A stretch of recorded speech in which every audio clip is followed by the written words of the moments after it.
हाँ जी, नमस्कार, राधे राधे, हर हर महादेव। मैं आपका आचार्य देव।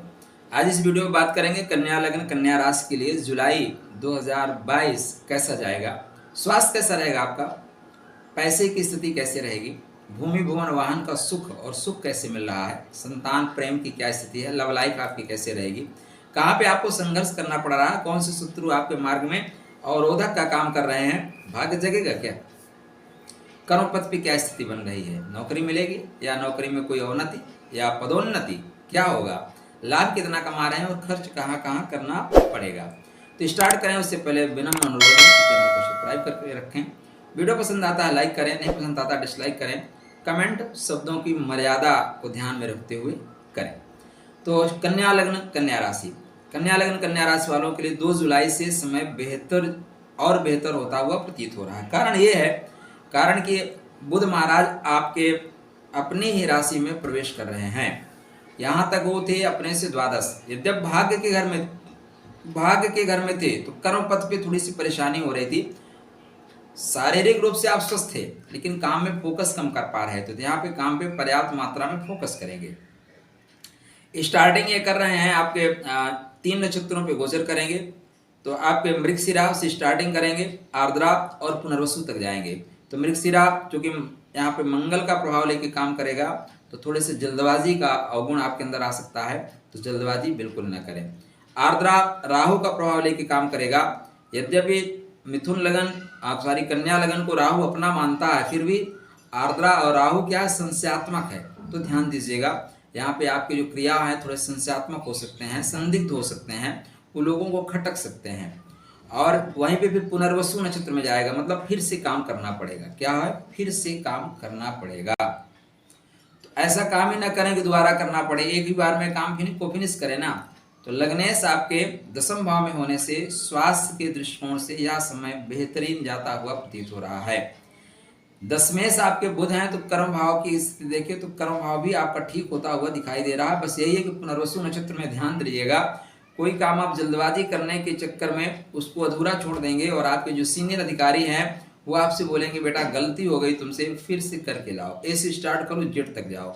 तो ए से जेड तक की यात्रा आपको बार बार करनी पड़ सकती है, तो कृपया ध्यान पूर्वक कार्य करें, जल्दबाजी बिल्कुल ना करें। अब आपका बुध यहाँ पे मिथुन में जल्दबाजी आपसे कराएगा, और खासकर पुनर्वसु नक्षत्र में फट से क्लोज कर देता हूँ, ऐसे विचार आपके पास आएंगे। तो ध्यान रखें, स्वास्थ्य के दृष्टिकोण से बेहतर है। यहाँ पे सूर्यदेव भी साथ में चल रहे हैं, ध्यान क्या देना है, सूर्यदेव साथ में चल रहे हैं। सूर्यदेव के साथ में चलने से सूर्य आपके क्या है, व्ययात्मक है, व्यय भाव के स्वामी हैं, और ये यहाँ पे 16 जुलाई तक साथ में रहेंगे। 16 जुलाई के बाद फिर कर्क में चले जाएंगे। तो 16 जुलाई तक का जो समय है वो आपके अपने सीनियर अधिकारी से बना के रखने का है। राहु सूर्य जैसे यहाँ आर्द्रा नक्षत्र में जाएंगे तो सीनियर अधिकारी या आपके ऑफिस के कर्मचारी आपको बेवजह परेशान करते हुए नजर आएंगे। तो ध्यान देना है, हाथी अपने रास्ते चली जाती है और उसका पीछे भौंकने वाले भौंकते रहते हैं। आपको काम निरंतर कार्य करते हुए आगे बढ़ते जाना है महाराज, पीछे वालों को छोड़ दीजिए, उन पे फोकस ही मत करिए, फोकस करिए अपने टारगेट पे और धीरे धीरे निरंतर आप आगे बढ़ते जाएंगे। आपकी कुंडली में शुक्र महाराज आपके सुख धन भाव के स्वामी हैं और भाग्य भाव के स्वामी हैं। ऐसे शुक्र महाराज का गोचर आपके भाग्य भाव में होने से बेहतरीन समय आपके लिए स्टार्ट हो चुका है। अब शुक्र महाराज यहाँ पे आपके कृतिका, रोहिणी और मृगशिरा 3 नक्षत्रों में करेंगे गोचर। तो कृतिका में जो है उतना आपको सफलता नहीं मिल रही है, जो सफलता आपको रोहिणी में मिलेगी। रोहिणी में पूरा आपको सफलता मिल रही है। तो अगर आप भाग्योदय के तलाश में हैं तो यही वक्त है भाग्योदय का। अगर आपका कोई एग्जाम आपने दे रखा है, उसका रिजल्ट आने वाला है, तो रिजल्ट आपके फेवर में आएगा। कब आएगा, रोहिणी में आएगा। निश्चित रूप से आपको सफलता मिलेगी, आरोहण करने की क्षमता है, मतलब पदासीन होने की क्षमता है। तो भाग्य आपका सपोर्ट कर रहा है। धनेश हैं, धन भाव का स्वामी, यद्यपि अपने से अष्टम है, ध्यान दीजिएगा, धन भाव का स्वामी यद्यपि अपने से अष्टम है और भाग्य से वह मूल त्रिकोण राशि खष्टम है। तो संघर्ष करना पड़ेगा, क्या संघर्ष करना पड़ेगा। और सेकंड हाउस क्या होता है, अपनत्व का होता है, इसलिए थोड़ी सी दूरी बनानी पड़ेगी इन सारी चीजों को प्राप्त करने के लिए। लेकिन शुक्र यहाँ पे आपके निजत्व की वृद्धि कर रहे हैं, आपके बैंक में पैसा जमा कर रहे हैं, भाग्य को बढ़ा रहे हैं। बड़े लोगों का स्नेह, बड़े लोगों का आशीर्वाद, परमात्मा की कृपा आपको निरंतर मिल रही है, अतः शुक्र को निरंतर मजबूत करते रहें, माँ लक्ष्मी की आराधना करते रहें, रामदेव द्रोम सा शुक्राय नमः का जाप करते रहें, गाय को मीठी रोटी खिलाते रहें, बेहतर ही परिणाम आपको मिलने वाला है। आपकी कुंडली में गुरु महाराज चतुर्थेश हैं और चतुर्थ से चतुर्थ के स्वामी हैं, मतलब सुख के मूल हैं। और सुख का मूल क्या होता है? घर वाले अगर प्रसन्न हैं, घर वाले साथ दे रहे हैं, आपके कार्यों में सहयोग कर रहे हैं, तो आप सुख के मूल में हैं। तो यहाँ पे सुख के मूल में गुरु के चलने से सुख का मूल आपको मिलता हुआ दिखाई दे रहा है। थोड़ा ध्यान ये देना है कि गुरु महाराज शनि के नक्षत्र में प्रवेश कर चुके हैं, तो शनि से संबंधित चीजें भी कनेक्ट कर देंगे, मतलब प्रेम होगा लेकिन वहां पे झगड़ा भी होगा, क्योंकि शनि पंचमेश है और खष्टेश हैं।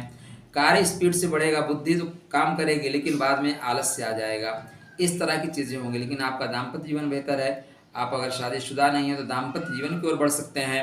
शादीशुदा है, जीवन साथी के साथ नहीं रह पा रहे थे, तो अब समय है जीवन साथी के साथ रहने का। तो गुरु की सप्तम दृष्टि आपके लगन पर होने से आपका व्यक्तित्व अच्छा रहेगा। पंचम दृष्टि लाभ भाव पर होने से लाभ की प्राप्ति होगी। नवम दृष्टि आपके थर्ड हाउस पे होने से बंधु बांधवों का पूर्णतः सपोर्ट आपको मिलता हुआ दिखाई दे रहा। शनि महाराज हो चुके हैं वक्री होकर पंचम भाव में वापस आ रहे हैं, तो बिछड़ा हुआ मित्र मिलेगा, पुराने साथी मिलेंगे। संतान से आप दूर हैं तो संतान के पास रहेंगे। संतान आपसे दूर हो गई थी, संतान पुनः आपके पास वापस लौटती हुई दिखाई दे रही है। संतान फिर से आपके पास वापस आती हुई दिखाई दे रही है। तो यह समय निश्चित रूप से आपके लिए है बैठकर सोचने का कि विगत समय में हमने क्या गलतियां की थी। अब योजनाओं को नए ढंग से क्रियान्वित करने का, कागज उठाइए, पेन उठाइए, उस पर अपना पेपर वर्क करिए, पेपर वर्क करके चलिए। शनि डिसिप्लिन का कारक है, अगर आप डिसिप्लिन तोड़ते हैं तो फिर वक्री होकर आपको सबक सिखाता है। तो यहाँ पे डिसिप्लिन को फॉलो करिए। जो चीज़ें छूट गई थी उनको ठीक करने के लिए शनि आपके पंचम भाव में आए हैं, तो प्रेम मिलेगा, संतान का सुख मिलेगा। एजुकेशन में कोई चीज़ परेशानी आ रही थी तो एजुकेशन में आपको सफलता मिलेगी। आपके कुंडली में मंगल महाराज आयु भाव के स्वामी हैं, दो आयु के स्वामी मंगल महाराज हैं, दोनों आयु का घर है। और ऐसे आयु भाव के स्वामी मंगल अष्टम भाव में अपने ही घर में कर रहे हैं गोचर, तो आपके लिए शुभ परिणाम होना चाहिए, अच्छा मिलना चाहिए, तो अच्छा ही मिलेगा। आयु संबंधित आपको लाभ होंगे, किंतु ध्यान ये देना है, यहाँ पे राहु बिगाड़ रहा है। मतलब चलती हुई व्हील में, चलती हुई गाड़ी में आप डंडा फंसा दो, क्या होगा? गाड़ी पलट जाएगी जी, या व्हील टूट जाएगा। ऐसे ही होता है, राहु डंडा फंसाने का काम कर रहा है। क्यों?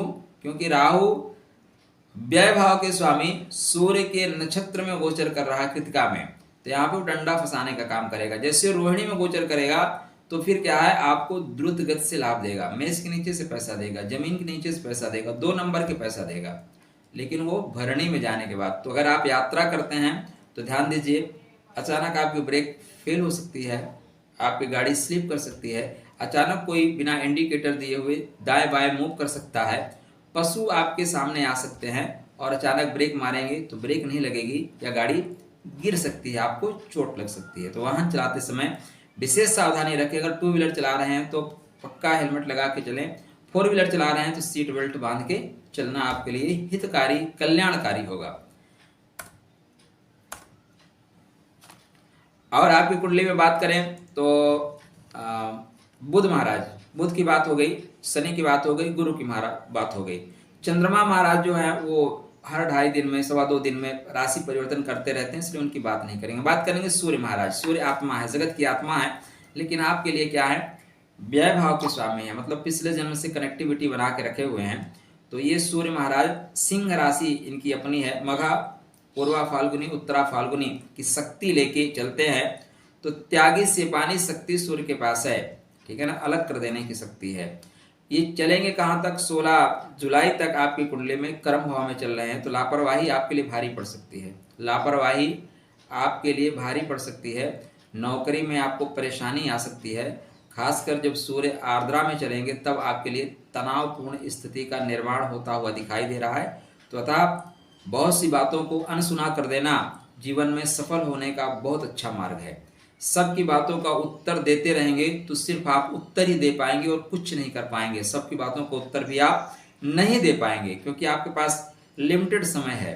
तो लोगों को इग्नोराय नमः मंत्र का जाप करते हुए इग्नोर करिए और आगे बढ़ते रहिए। कोई अगर आपका सीनियर अधिकारी बोलता है तो उसको इग्नोर करिए, क्योंकि आपका टारगेट क्या है, अपने परिवार को पालना है, खुश रखना है। अगर आप उससे टकराएंगे तो घर में तनाव लेकर आएंगे और बीवी बच्चों को भी तनाव बेवजह देंगे।